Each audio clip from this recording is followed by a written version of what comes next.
Hey guys, today's video is something that I want to talk about that I've actually lived with my entire life, and that is bloody noses.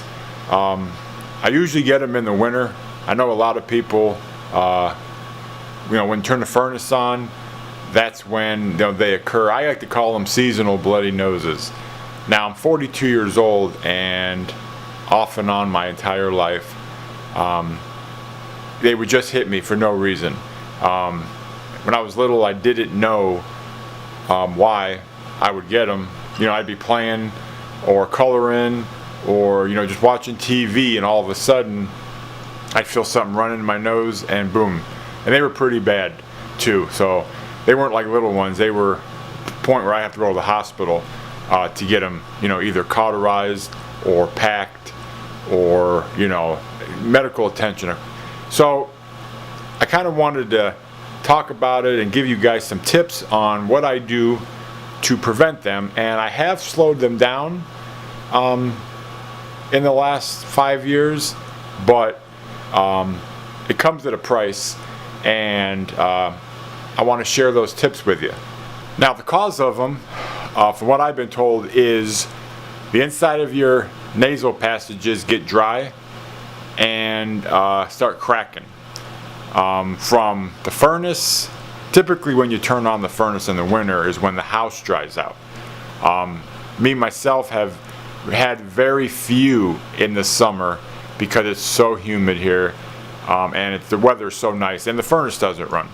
So that's the first thing, is wait for summer and things should get better. But in our climate, our furnace usually runs from, or our winters usually run from November to almost April. So in those 5 or 6 months, I really have to be careful with controlling the temperature in my house. Now, I leave my house at 62 degrees, which helps a lot because it doesn't get dry all that quick in here. But 3 things that I do between that time frame in the winter is I run humidifiers. I currently have 3 running 24/7 for the entire 5 or 6 months that the furnace is on, and that helps moisturize the air, and it really helps in the long run. Like when I walk in my house and it feels like I'm in a rainforest. It's so humid in here, so that helps. That's the first step. Second step is my doctor told me to take some Vaseline and just a dab on the end of your finger and put it up into the nasal passage, not too far up, just towards the front of the nose. Supposedly that's where the veins are brittle, and that's where it'll help with keeping that moist up there. So Vaseline, number 2. Number 3, there's a saline solution that I buy at the store that looks like a nasal spray, but it's actually just water, and I squirt that up my nose as many times as I need to during the day, and boy, it really keeps it moist. Now, the price that I pay is that my nose is always running. It's always running. I can't get away from it.